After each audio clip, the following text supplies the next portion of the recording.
Hey guys, hey, welcome back to my channel. My name is Tony, and this is my channel, Black Mom Abroad. It's been so long. Okay, y'all, I'm gonna give y'all the tea. Don't worry, I'm gonna give you the tea. But for those who are new here, welcome. Thank you for stopping in. My name is Tony, and this is my channel. And on this channel, I talk about my experience as a Black mom who lived abroad. Now, I will be quite frank with you. My sole purpose, not my sole purpose, but I created this channel because I had every intention to live abroad and stay abroad. But as you can see from the title, I am back in the United States, and I've been back in the United States for 6 months. And so I kind of wanted to really give a real life view of what that looks like, how that feels, what's been going on with me. Yeah. So welcome. Thank you for coming. Please make sure you go ahead and subscribe. Okay. Share this video with someone who may be embarking on the same journey. My goal is to really to educate Black women, to empower Black women, and to tell Black women it's okay. It is okay. It is okay. Okay, so let's get into this, y'all. How y'all doing first? How is everybody doing? I'm so excited to make another video. I've been trying to make content, and I'm just gonna let y'all know that life been lifing. Life been lifing. Life has been lifing, and it ain't stopped. Okay, it ain't stopped lifing. But I really thought it was very, very, very important for me to do this video. And if you don't get anything out of this video, I want you to get this, that your journey is your journey. And I think Stephanie Perry said it, but I don't remember which video, or else I would link it, but I don't remember which because I watch a lot of her videos. I'm low key, just a little bit obsessed. But I remember her saying something along the lines of whether it's 30 days, whether it's 3 months, whether it's 6 months, whether it's a year, if you can spend a substantial amount of time outside of the United States in another country, it will forever change your life and change your perspective. And so I really want to drive that home. Like, there's no pass or fail. There's no succeed or did not succeed. It's literally what you get out of your journey that is important. So please remember that. And as you guys know, anytime I say please remember that and give you any advice, it's really me talking to myself. A lot of the reason why I do these videos is to try to hold myself accountable. And so that's why I've been like, girl, you need to do another, girl, make your content, okay? Because I use it to look back on and say, this is what you said you wanted to do. This is what you said, this and this and this. And so I try to hold myself accountable. But y'all, let me get into this. This is probably going to be one of my longer videos because I was like, just tell it all, say it all. And so I really, really kind of want y'all to know what it looks like. Because like I said, there are so many parts to moving abroad that people really never talk about, people really never mention, and you never really grasp what you're getting yourself into. And as you guys know, I will say it now and I will say it forever. I cannot stand, ugh, I can't stand to hear people say, you didn't plan well enough, or you need to plan more, you need to do this, plan better, make a better plan. Girl, okay. I will say this all the time. Plans are only as good as they work. If they don't work, they don't fucking work. And you don't know that your plan is not gonna work. People irritate me. You gotta make a plan A and a plan B. And you gotta make a plan C and a plan D. I was like, so take that with a grain of salt. Should you plan? Absolutely, but take it with a grain of salt. Okay. So, what has happened since I've been back in the United States for 6 months? Well, I wrote some stuff down because y'all know I don't remember nothing now. Come on now. I'm a mother of four and they stress me out all the time. Okay. But I just want to start from the beginning. So I've been here for about 6 months. I came back, I believe, in like July, August. So I've been here the end of July, beginning of August, somewhere around there. So I've been home for about 6 months, and I want to start talking just about like the constant transition, right? So I started my journey in 2023. I moved to Mexico in 2023, the end of 2023. Getting to Mexico is no easy feat. You know, I'm a homeowner, I have children. I've been living in my home since 2009. So I had to go through all of the like packing my stuff up, either selling my stuff or giving it away. I initially went the selling my house route. I wanted to sell my house, so I put thousands of dollars of getting my house together. It wasn't a lot because really my house has been good to me. It hasn't had a lot of major issues, but I did have to spend money to get my house ready to be sold, right? So you're in that element, you're getting rid of things, you're taking things to Goodwill, you're donating things, you're cleaning the house, you're just doing a complete overhaul, right? And then you spend all this money, you get yourself together, you get your family together, you get to Mexico, and you basically do all that over again. You got to get your family acclimated. You have to find a home. You have to clean that home. Sometimes you have to furnish that home. Sometimes you have to buy groceries. And it's just like, it's a constant state of trying to be stable, but never actually being stable, not feeling stable. Because let me just tell y'all, like, you don't go to Mexico, you don't move to Mexico and feel stable in 3 months. I don't care. I don't care if you had a lot of money. That has nothing to do with it, because somebody gonna be in this. Somebody gonna be in my comments. It's like, it's because she broke. She ain't got no money. If you had a lot of money, you would be comfortable. Money takes care of a lot of things. I'm not saying that it doesn't, but it does not take care of everything. So don't get bamboozled to think that all you need to do is have money and that you can just, does it take care of a lot of your problems? Yes. But does it take care of all of it? No. Just the mere fact of you moving to another country and you have to get acclimated to the language, to the location, to the food, to the culture. And not only you, but if you have children, you also have to get acclimated to that. If you have a different personality type, you have to get acclimated to just having to put yourself out there. You can't be afraid to make a literal fool of yourself. So it's a lot of getting settled, but never feeling settled. And that is the point that I want to bring home to you today. It's a lot of getting settled, but never feeling settled. So I was in Mexico for almost a year, not quite a year. And I decided that it wasn't for me. Now, I'm not saying Mexico is not for me, because I love Mexico. I have my 4-year residency. I am going to return to Mexico. It definitely will not be Merida. I think that is probably one of the biggest mistakes that I made, is that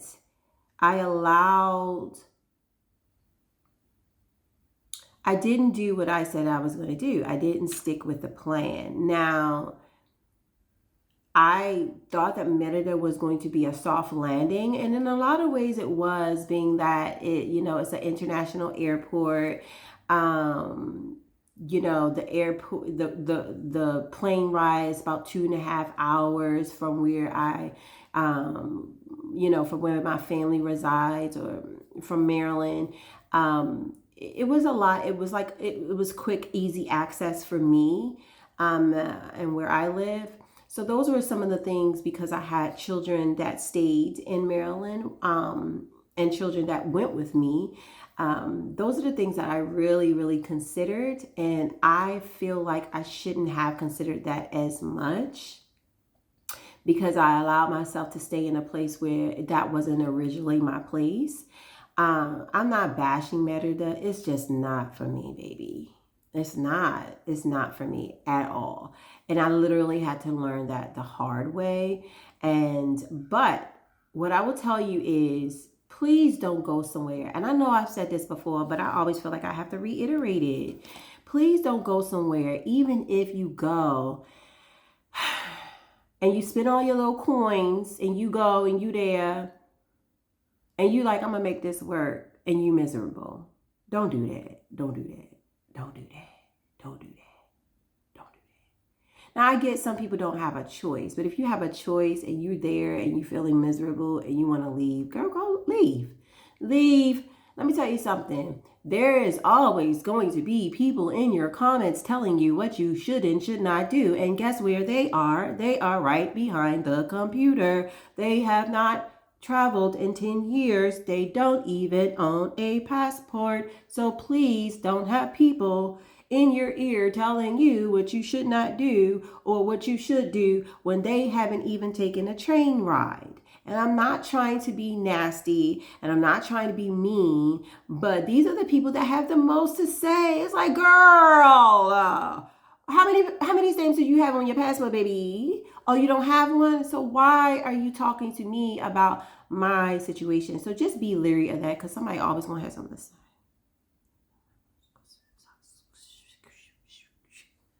Okay? So don't do that. But my point is, it's one thing you have to think about is how long you're actually going to be unsettled, how long you're going to feel unsettled. And I'm still unsettled. It's 2020. I left in 2023. It's tomorrow. It's 2025. And I'm still unsettled. Okay, why am I unsettled? I will let you know.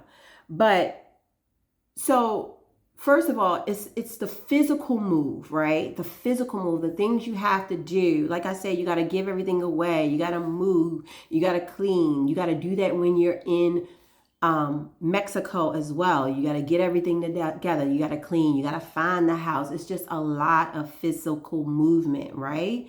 And then when you decide, or when I decided that was not it, Merida was not it, it was like, okay, now I got to move out of that place. Okay, make sure that place is correct. Make sure that place is pristine. It don't even matter if it is pristine, honey. They're gonna take your money anyway. But that's just the type of person I am. I'm not about to leave no place nasty looking, even though they gave it to me nasty. It's just I just can't do that. So you got to clean that place, and then you have to move all your stuff back. So the way it works for me is that, which I don't know if I want to say I lucked up. I'll just tell you it. So my daughters were already in Maryland visiting their dad. They stayed with their dad for the summer, and they were going to come back right before the school year, because I had already got them enrolled in the school, a private school in Merida. But what that time did for me, because let me tell you what it was, is when I really knew that Merida wasn't it. Initially, I thought that Merida was not it because I was like a single mom struggling to kind of like make friends, struggling to like reach out to the different communities. And like I said, nothing against Merida and nothing against the people who live in Merida. And I'm sure there's some wonderful people. But making friends in Merida is not easy. I mean, it wasn't easy for me. It felt like you're either a part of the squad or you're not. There really wasn't too much in between. And that's just my experience, but also that's like it was my experience, but it was still a young, like new birth experience. Like I wasn't there long enough. I wasn't there long enough to feel comfortable about anything. For me, I think that when you move to another country, there's so many different variables that it just takes a while for you to just get acclimated with your new location. Like friendship is just never like the big to do on your list because you got so much other stuff going on, but that doesn't take the desire away. Um, so I got lonely really, really quickly. And I also was with my daughters like 24/7 because it was summertime. Well, it wasn't summertime, but they weren't old enough to be enrolled in school. They were old enough to be enrolled in school, but I didn't want to like drop them in the school the moment that we got to Mexico. I wanted us to have that time where we can get acclimated together. But in that, I realized that I lost who I was as a person. I no longer was Tony. Girl, Tony who? Who that? Who? Where she at? I ain't never seen her. Right? I ain't never been with a daddy. I don't know why I thought about that. But anyway. So I wanted us to kind of like get acclimated together. And so in the process of that, like I was being a short order chef, cooking and cleaning. I just was doing everything for my children, really nothing for me. And so I realized how unhappy I was. Like I cannot lose my identity. I'm still struggling to get it back. I'm not trying to lose it. And so I said, it's going to get better when the girls go with their dad. I'm going to get a feeling of like, I can finally breathe. I can finally do this. I can finally do that. That didn't happen. I never really felt, even when I was by myself, like I did things and I went out, but during that time, I got a lot of time to kind of like think and meditate. And I realized that I gave up way too much of my happiness just to be in a place to say that I'm in that place. Who do that? Me. Like, no, boo. No. And so I had to check myself. It's like, what are you actually doing? Like, are you happy? Is this what you actually want? Because if it's not what you actually want, then why are you doing it?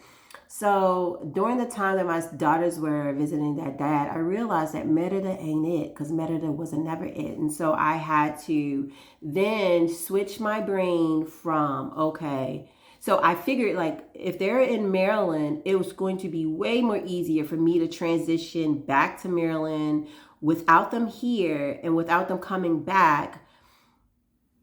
Because if they were here, then I have to transition them. It would have just been a mess. So I just made like an executive decision that while they're in Maryland, let me go ahead and transition back. Child. So here again, I am again in another transition, trying to physically pack everything, clean everything, not to mention the money that it is involved in moving luggage. Like when I first came, I think I mentioned this in another video, but when I first came to Merida, I had my two boys with me, my sister and her two nephews, and my two girls. So everybody had two bags they can check. Honey, when you go back by yourself, how you getting 18 bags? Okay, when them mofos cost $200 after 2 or 3 and 300 after 4. Like, you look up and you paying $10,000 just to get your bags back. That don't even include you. And it's like, dang, it's something that I never really thought of. I just didn't think of it. Don't be in my comments talking about you didn't plan, right? I just did not think of it. And that's why I'm telling you guys, like, if it don't work out, how you getting your stuff back? Like, that's something you need to think of. Anywho, I spent a boatload of money just transitioning for 2 years, and here I am still transitioning. Like, this ain't my house. This is my sister's house. It's beautiful with all the plants, but this ain't my house. And I'm gonna tell you how I got here, because technically I'm homeless, right? I have been couch surfing. I am home. I'm gonna stop saying I'm homeless. I'm not homeless, but I definitely been couch surfing. And I'll talk to you about that in a second. But yes, there are a lot of hidden costs. So I spent a lot of money just getting everything back to Maryland. I'm just fortunate enough that I made that decision before my girls come back, and then I had to move them back, because another thing that I was trying to do is to shield my children from so much movement, so much back and forth, because they also yearn and want stability. So that is one of the things I was just really kind of like down about, sad, depressed about, like, oh my God, I feel like a fugitive. I feel like a fugitive. What's that damn? I know it's The Fugitive, but what is it? Clint Eastwood? Was it Clint Eastwood? I feel like Clint Eastwood. Okay? I ain't sat my ass down in almost 2 years. And I'm tired. My sister is tired. I'm tired. I'm past tired. I'm tired. Okay, I'm tired. Okay, so that brings up this other thing that you have to think about if you decide to come back. But before I say that, that's why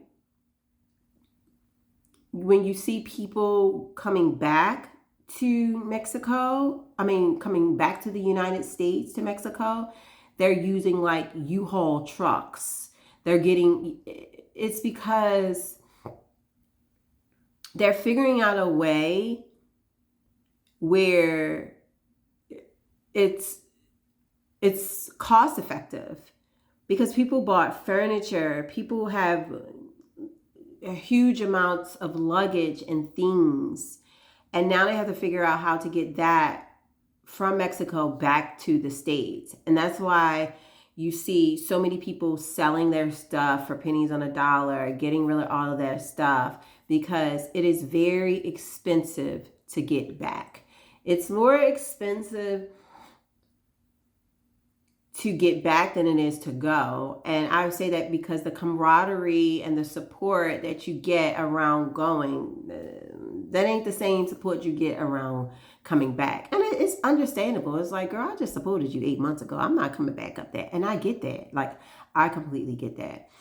Okay, so now that I'm home, so I told you that I initially went I'm going to sell my house route, and by the grace of God, actually, I didn't feel like this at that time, but by the grace of God, it didn't work out. It fell through. The lady who wanted to buy my house, she pretty much couldn't get the financing. She held me up for a long time, and then once I finally made the decision to like walk away from this deal, the market has shifted right there. Like, the market back in 2023, like, the market has been crazy, right? And so if you get a shift in the market, that can cost you $50,000, especially when you're selling while black. Okay, let's not act like that ain't a thing now.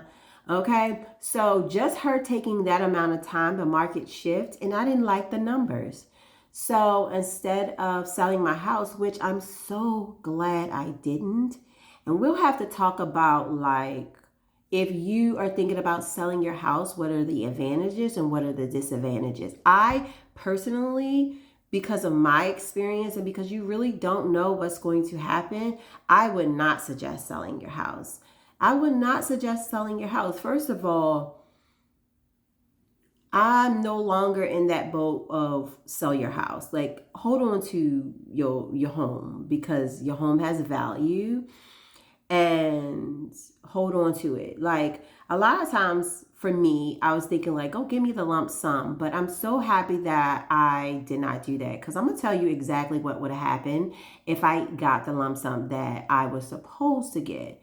I didn't learn discipline yet. Like going to Mexico and having to live off of a income that was 70% less than what I was making in the United States. And we'll talk about that in a moment. I'll be completely transparent. You learn how to budget. You learn how to budget. It's a reason why they say nurses are broke, because we have access to money. And so, not all nurses, but we have access to money. And so we don't tend to use it wisely or save it wisely. I know I am guilty as charged, Your Honor. I'm guilty. So if I would have gotten that big payout, I would have been up in Mexico acting like I'm balling. When I know, like, girl, this is for the long haul, not necessarily for, and it's not even that. Because honestly, I don't even know if I'm not like a balling type of person. I'm really, really, really not. I think that Mexico is just very expensive when you don't absolutely know where you want to go and where you want to live, how you want to live. Like that exploratory phase of still trying to figure out like what's good for you can be very expensive, especially in Merida. Y'all, Merida is not the place to go if you are on a budget. Like if you're on a tight budget. Is it still cheaper? Yes. Is the exchange rate exchanging right now? Yes. God. Oh, yes. And congratulations to all of y'all that's still there, honey, who got through that 15 and 16 and y'all taking advantage of that 2021. Good job. I'm happy for you. I really, really am. But even with that said, Merida is not cheap. It's not. And so had I gotten that lump sum, I would have just probably been a little less careless of like how I spent my money. And I'm glad everything happens for a reason. That's why I say the takeaway from this video is go anyway. Spend 30 days, spend 60 days, spend 3 months. How much of a time you can spend it. It is going to benefit you in one way or the other. So, but for me, I'm happy that it worked out the way that it worked out, because I just wasn't ready to receive that lump sum of money. I wasn't. And then I would have been devastated. And so for me, I would not recommend selling your house because you have to have a lot of discipline when you are in a country that exchange rate isn't favorable of the current currency that you have, right? You start buying tacos for every damn body, but then you wake up and you realize them motherfuckers ain't cheap.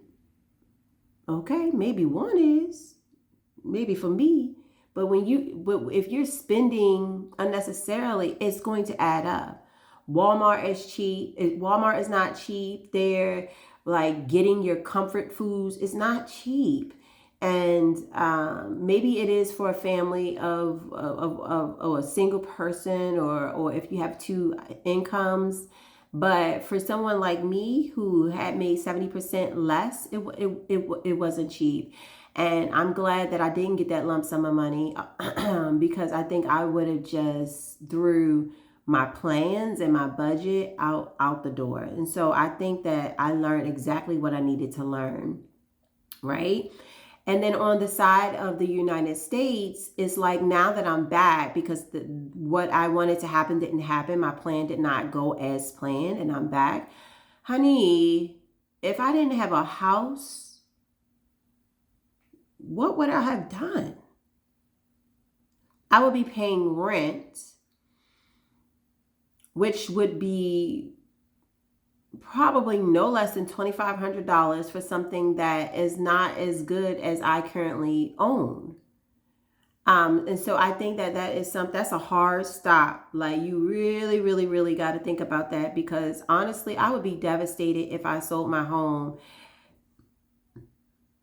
because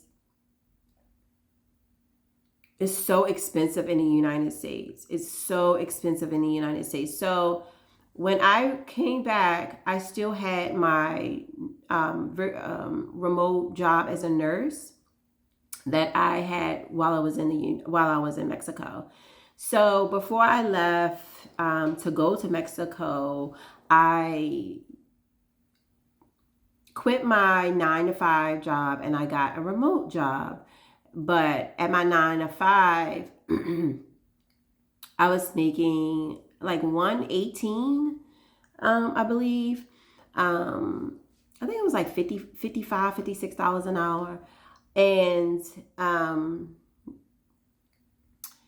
and then I quit that job and I got a remote job making $25 an hour. Right?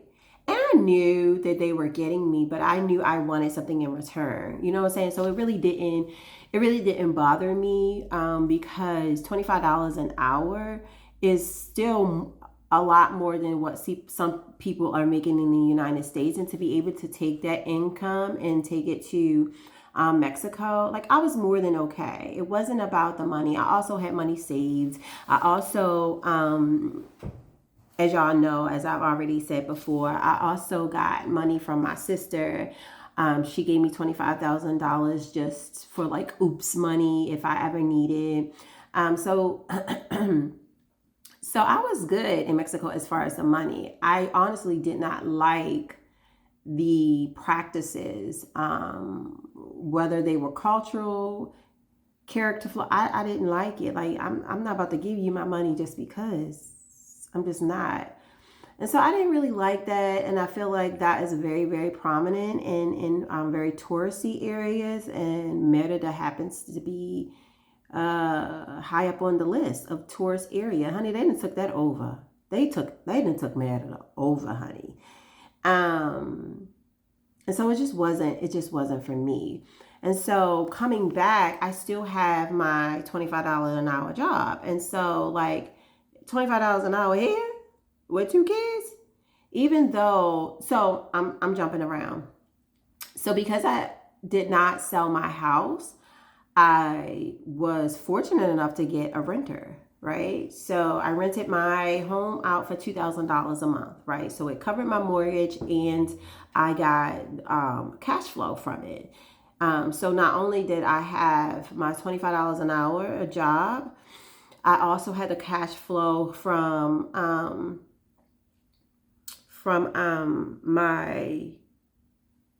my house, and my daughters was getting child support, which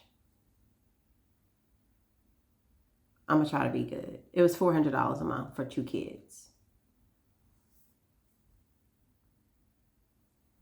That's all I'm gonna say. I'm grateful, but anyway, I'm not saying I'm not grateful. I'm not saying it. But, and I don't want to go off on a tangent because y'all know I can go off on a tangent. But I get irritated when people be like, well, some people don't get nothing. And that's true. And I am not saying that I am not grateful, but it's still not enough. It's still not enough. And it's still like, I'm still getting the short end of the stick. Like, 2 children cost more than $400 a month in any scenario. So while I'm grateful, I'm still not gonna like be like, oh yeah, like the reality is you're snubbing me.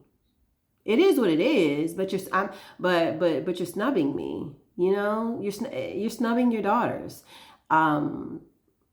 So that was my income while I was in Mexico. So it was a $25 an hour job, full-time job, $400 every month from my child's father, and cash flow from my home, which was about $400, right? So honestly, I was probably bringing in about and my daughter Mila has a disability, so she was getting about $400. So altogether, I think I was getting like $5,200 a month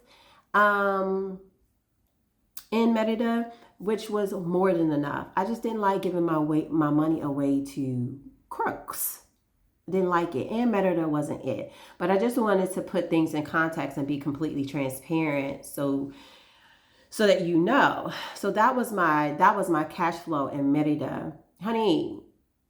So I lived fine. I lived good. I lived, there was not no like, I was never in need. My bills always paid. We always ate. We always ate good. We always went out on adventures. We always went somewhere. That wasn't the issue. It was just Merida wasn't it. Um, and I also picked Merida because my job did not know at the time that I was in Mexico. And so if I needed to like get back, I could get back. I also don't recommend that. And I said this before in another video, but I'll bring it up for my newbies that come.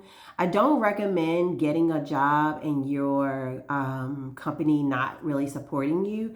Although you can definitely pull it off, because I did, and there are many other people that do. I just don't think that you'll ever feel settled. You'll never feel like, like, you know what I'm saying? Like, I get to relax. I get to sit on the beach. Even when you're off, it's always, I'll speak for myself. Even when I was off, even when I did not have to work, I always felt like there was a cloud over me, or somebody watching me like, you ain't supposed to be here. You supposed to be in Maryland. Like, it just didn't feel right. It didn't give me the feeling, the comfort. I can't put a word to it, but I just didn't feel comfortable. I always felt like, and maybe that's just my personality. Anything that went wrong with like my internet connection, and that was every other day, I always felt like, oh, I'm gonna get found out. That didn't happen. I didn't get found out, but it still was not really a comfortable situation, and it's one that I really don't recommend. So fast forwarding to me coming back, I had to again transition, because the $25 an hour, it's good for being in Merida, but for being in the United States is really not. It's no money, and I don't mean that to be like derogatory or anything, but it's hard out here if you are a single parent and you are the only income. So the thing that saved me is staying with my relatives, right? And that's a whole nother ball game. Y'all, let me just tell y'all. Oh, Jesus, honey. We need a moment of silence for this one.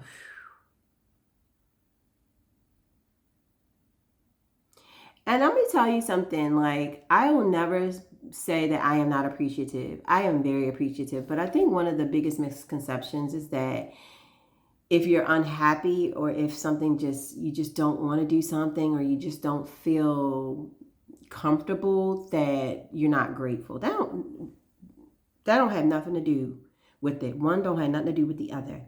So why I am 1,000% grateful for having a place to lay my head, and not just places. My sisters, my family, like, we've always been into our homes. Like, our homes have been like our sanctuary. And so my friends are like that. Like, I literally can count in my head 4 places that I can go that you may feel like is a spa, like, or is a vacation home. Like, that's the type of homes that I'm staying in. And I'm not gonna lie, but like my sister Tiffany, I'm in her house now. She has an amazing home. My sister Tennille, she has an amazing home. My mom, an amazing home. My cousin Tia, she has an amazing home. Like, I'm not living in the slumps by any stretch of the imagination. But let me tell you, when I tell you, and how I'm going to tell you, and I'm going to tell you like this, honey. It don't matter what house you living in. Baby, as a grown ass 42-year-old woman ass, okay, with two churns, two small churns, and two teenagers. Baby, you want to be in your own home. You want to be in your own home. I am not used to living with anybody. So although I am grateful, I am blessed, I am happy that I have such a huge network of support. Come here, let me just tell you in your ear, because y'all know. Come here. I want to go the fuck home. I want to go home. I want to go home. And so I'm bringing this to your attention because I'm letting you know that this is a thing. Like, you really got to ponder and meditate and figure out what your plan is when you come back to the United States, especially if you sell your house, which is why I do not recommend you selling your house. If you keep your home and you're able to make some type of profit, or not any profit, let's say you don't get to make any profit off of it. If somebody is able to pay your mortgage for amount of time, extensive amount of time, however long you are away, however away you're along, I don't know, I'm saying that wrong, but y'all know what I mean. That's a win. So, I've had a tenant for a year. He's getting out on the 31st of January. Jesus, yes, praise. No, seriously, y'all, I really have to celebrate that shit because I'm ready. I am ready. But I'm also blessed, and I know that. But honey, I could not imagine selling my house and not having anywhere to go. Like, of course I could stay at my family's house, but it's not long term. So when I first got back here, I stayed with my sister. So I'm trying to cut it up because don't nobody want nobody in their house. It's not just me. You know what I'm saying? Like, my sisters are loving, they are caring, and they're going to support me. Honey, but I don't care if you are the worst person to live with or you the best person to live with. And let me tell you, I ain't the worst. But I damn sure ain't the best. And I'm just being honest. But it doesn't matter if you are the worst person to live with or you are the best person to live with. After a certain amount of time, people may not be tired of you. They just tired of someone being in their home. Family dynamics change. Like, I went back and forth on whether or not I was even going to say this in this video, but I really do pride myself on being very, very, very transparent. But I raise my girls to be loving, kind, expressive, imaginative, right? And that they are. Like, they have huge personalities, and it's two of them, right? So they a lot. They're amazing. They're loving. They're kind, but they a fucking lot. They're a lot. They're a lot for anybody. They're a lot for me. They are a lot. And so can you imagine having a house guest who has two daughters, who lives with her and her in your home for more than a month? Let me tell you something. It is a lot. It's a lot. And so while I love them, while they're amazing, I know that they are a lot. And flip side, like, because I raised my child differently than my sister raised her children, that's a difference in dynamics that you have to deal with. Because I'm here and I still work remotely, I'll talk to you about that again. Because I'm here, you tend to just get placed in the role of being a babysitter because you're here. So if her children are home, and I'm here, I'm just a babysitter. If I'm like the house manager, I do things around the house. I basically earn my keep. And that's okay. But I don't want to. I don't want to because I'm tired. Like nobody talks about the physical tiredness. I probably didn't say that right. But how tiring it is to jump from one country to the next and then right into the role of being like a house manager. So I'm not talking bad about my experience. I'm just telling you that this is something that you have to deal with, or this is something that you have to think about. Like, what is your living arrangements when you come back? Even if you have family, what are their dynamics? What's the family dynamics? Is it even close to what your family dynamics is? Are your children raised the same way? No. You know what I'm saying? It's certain things that my sister allows her son to do that I don't allow my girls to do. But because they are living in the same home, I've had to be way more lax. Like candy, I don't play that shit. I don't play that. I don't do a lot of candy. I'm just not. No, hell to the no. Do my girls get treats? Yes, but I don't believe in continuously giving poison. I just don't, and I'm not judging anybody for that. They do get candy, right? But I do try to limit them. But when they are in someone else's home, then it's very hard to keep some of the same rules and schedule that you would have. So again, your stability is off. It's not there. You don't feel settled. My children go to bed at 8 o'clock, but my sister's son don't go to bed at 8 o'clock. And I'm living in my sister's family room. So the family room is the entertainment area for the family. So when they want to be entertained past 8 o'clock, they're in the family room. And that's just something that I have to like adjust. Yeah, absolutely. So it's just something to really think about. When I was living with my sister Tennille, her children, so one of my nephew is in college, and my other nephew pretty much lives with his father because he goes to school near his father, which is still in Maryland, but he doesn't live with my sister full time. So she had more of a empty nester's house, but that was an issue as well. And it wasn't an issue like how you might think it was. It's just like she had just gotten used to being in her home alone, and now she is used to like have to get used to three people being in her house. And one thing about my girls is that they are absolutely family girls. Like they love family.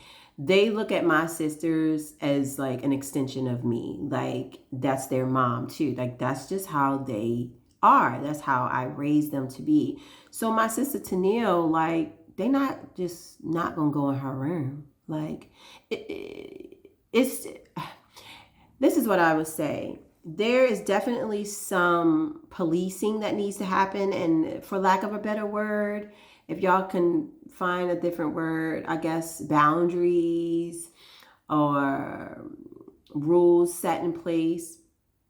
But it's difficult to feel at home, but not be at home because you can't go in Auntie Neil's room just whenever you want. You can't go just in the refrigerator and eat whatever you want. Like there are still boundaries, and I didn't really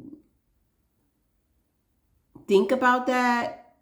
Like what happens if Mexico didn't work out and I had to stay with relatives? Like I said, it's not a bad situation, but it's just an irritating situation. It's just one that feels like I just want to be in the house by myself. Like cooking, like I want to cook in my own kitchen. Like I really have not cooked because I don't like cooking in other people's kitchens, especially other women. And my sisters are cooks, like they cook. So they don't really want people to be cooking in their kitchen either. And I understand that. So it's just really, it has been a really, really difficult transition. And it's been a long transition. I'm still living in my sister's home. I had to transition my physical things from one of my sister's house to another one of my sister's house. And so it's me basically feeling like I'm never unpacked. I'm still living out of a suitcase 6 months later. My daughter's like, we don't feel settled. Nobody has been able to like unpack. Like we lost out on the feeling of Thanksgiving. Like, did we go to family houses? Yes. But one of the traditions that I've started in my own home is that Thanksgiving is a lazy day. We make sure we don't do nothing that day or the day after. We cook and we do breakfast and cookies. And I wasn't able to kind of like do that because I'm not in my own home. For Christmas, I usually have a Christmas tree, y'all.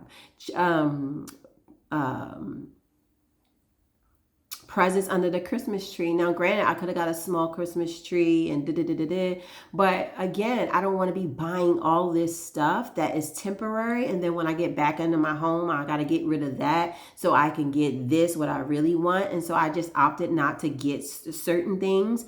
But my daughters didn't have the Christmas that they absolutely love. Cookies and matching pajamas and having a Christmas tree in their home and having presents under their Christmas tree. I mean, these are all the things that you really, really have to think about and you really have to consider that I did not consider. And that is just like, psh.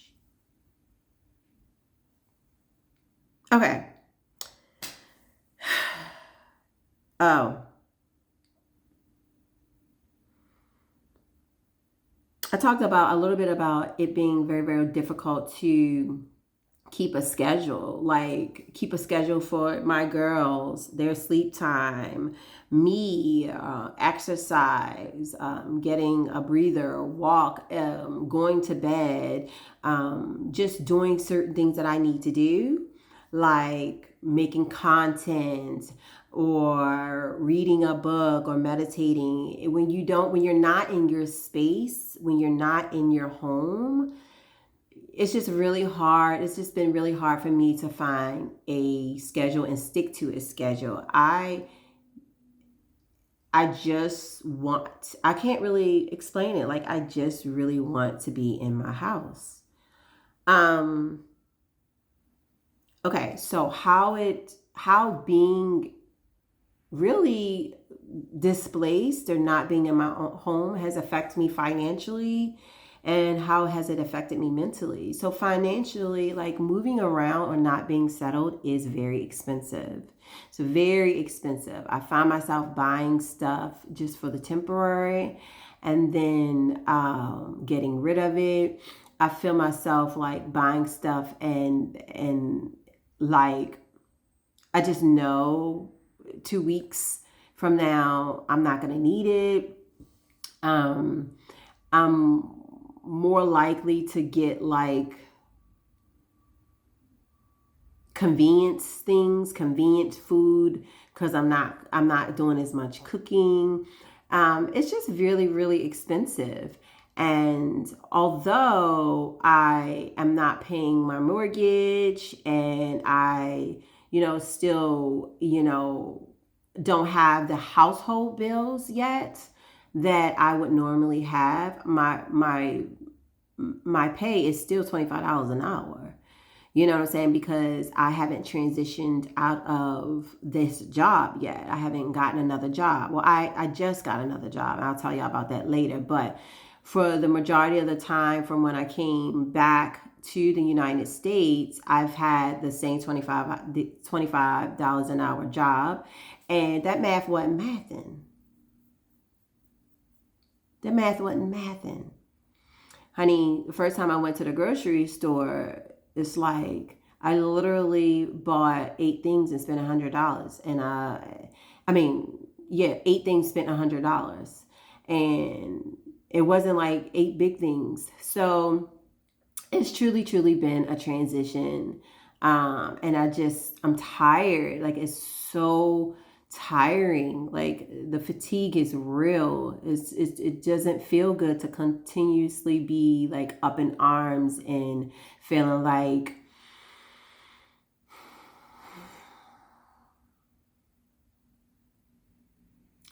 just feeling unsettled, guys. Just feeling unsettled. As far as like finances, it's like it's hard to budget because what do you count? What don't you count?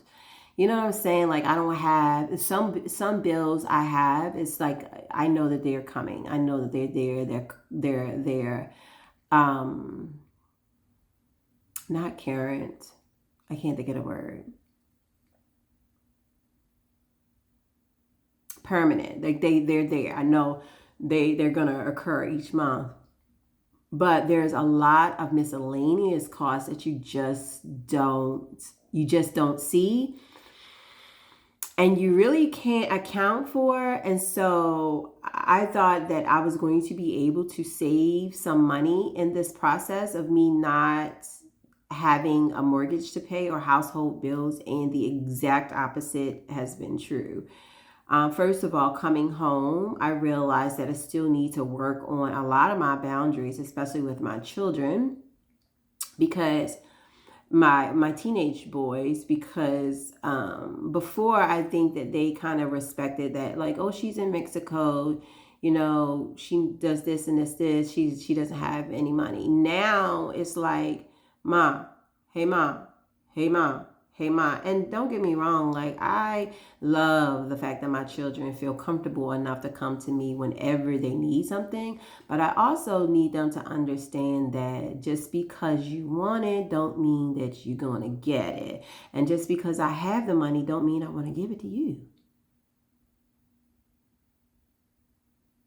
Like, honestly, guys, and I'm also learning about, like, oh my God, I've learned so much about myself. And I'm just also learning, like, this experience, which is why I say, nonetheless, whatever I say, how grim it may seem, how fucked up it may seem, whatever the case it is, do it anyway. Because one thing for certain and two things for sure, you will learn a lot about yourself. And one thing I realized leaving and then coming back is that I definitely need to set boundaries with my children, right? Because just because I got it don't mean it's yours.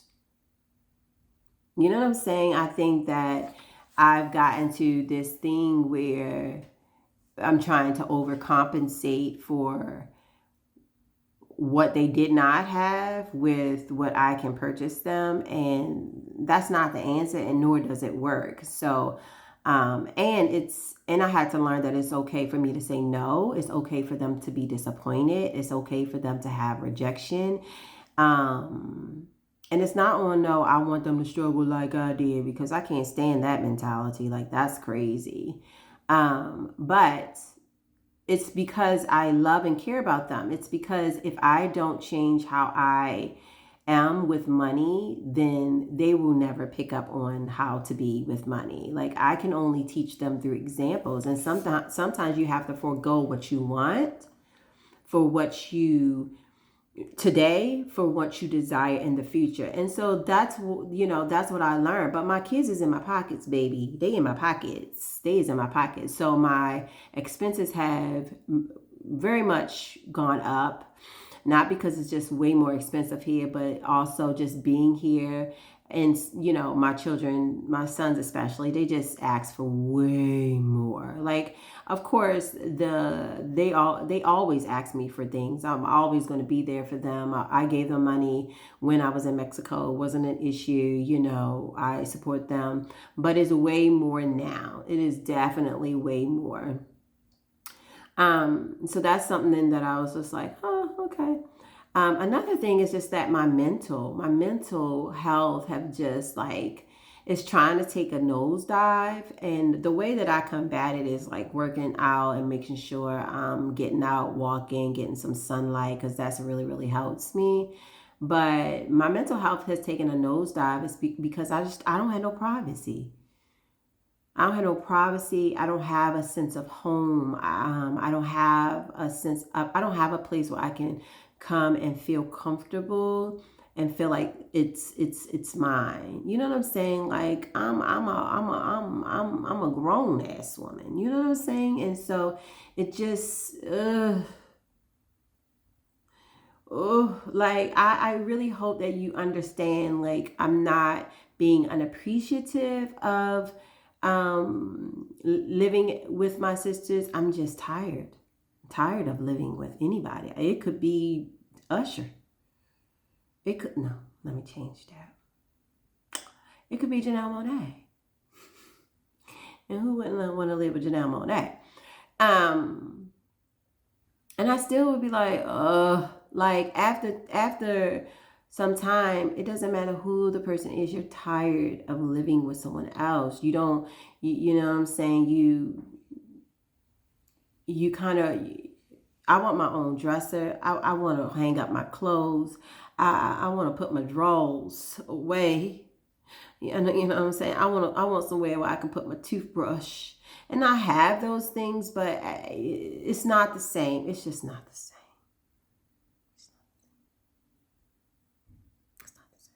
It's not the same. It's just not the same. The last thing I will talk about before I wrap this video up, because it's getting long, is that I still feel unsettled because I learned that, okay, girl, what you gonna do? This job is not gonna sustain you forever. And so I had to like think about like, okay, you got to get another job. And so when I left, you know, remote work was still very, very, very, you know, big and trending. Now there's some huge companies that has made like waves in basically publicly declaring that like remote work is over.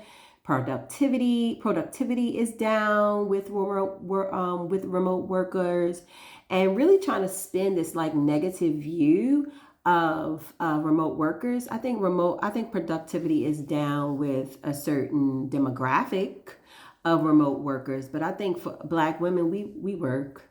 We work in any situation, because if we don't, we ain't gonna have no job. That's just what it is. And so, but that's neither here nor there. My point is that I still don't get to relax. Like I still had to find another job. So I just found another job, and it was difficult because, like I said, remote work was like a big thing, and now it's kind of decreasing with certain fields. I thought it was going to decrease in the nursing field. It's not. It's increasing. They're finding a lot of ways that nurses can be valuable, which of course I knew this and all of my fellow nurses knew this, but they finding a lot of different ways where nurses can be valuable. I don't even want to say way more valuable, but we definitely have our value even if we're not at the bedside wiping butt. I know that's not all we do, but I say that because that's what people think about when they think about nurses. So I just found a fully remote position that pays way more, that I can make a living, an amazing living here in the United States. But again, that's me still transitioning from one job to the next job.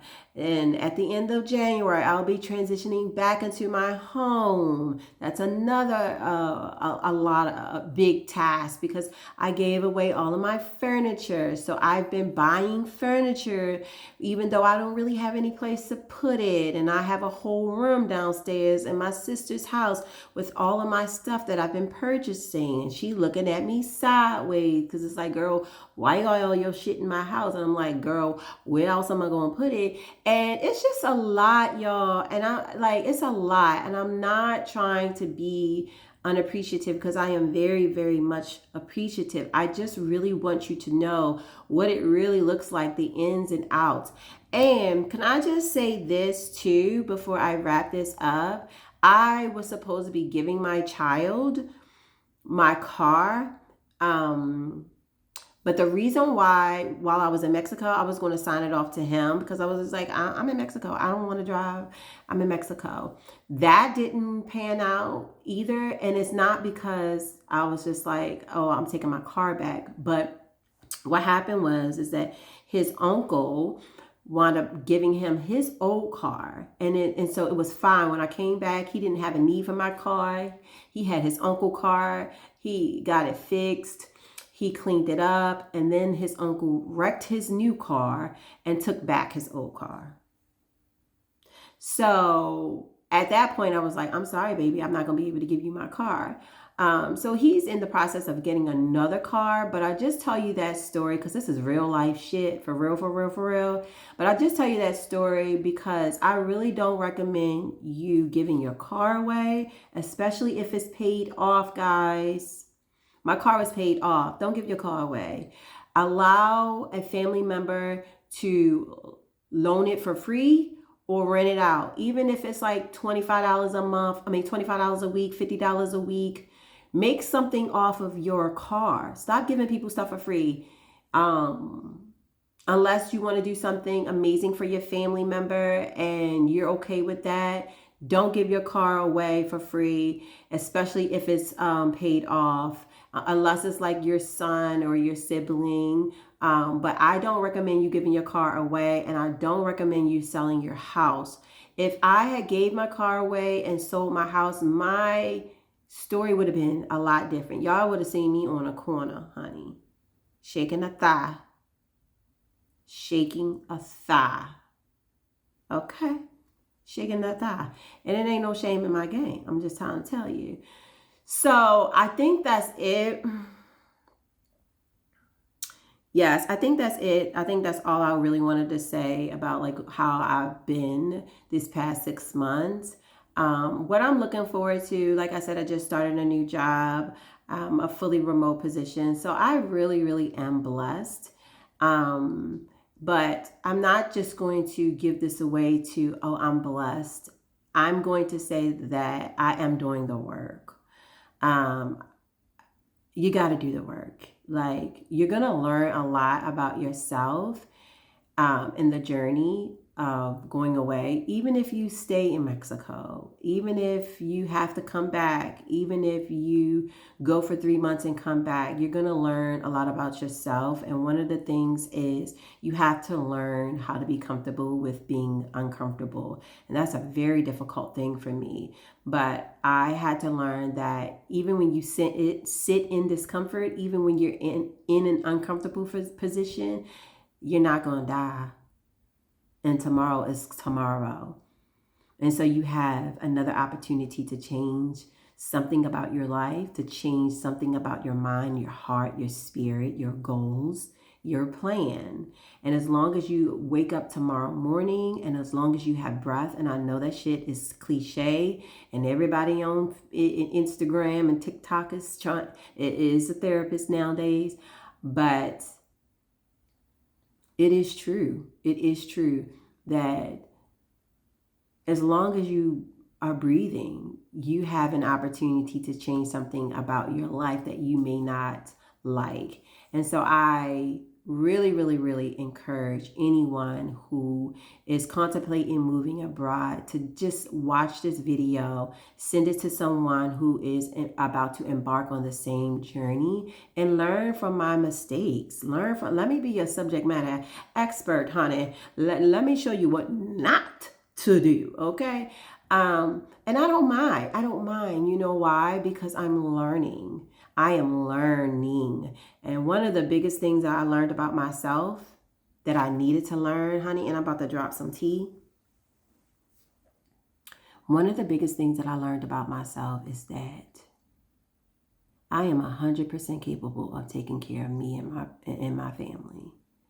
Like, no matter what happens, no matter how the outlook may seem, no matter how grim it is, no matter how beautiful it is, no matter what happens.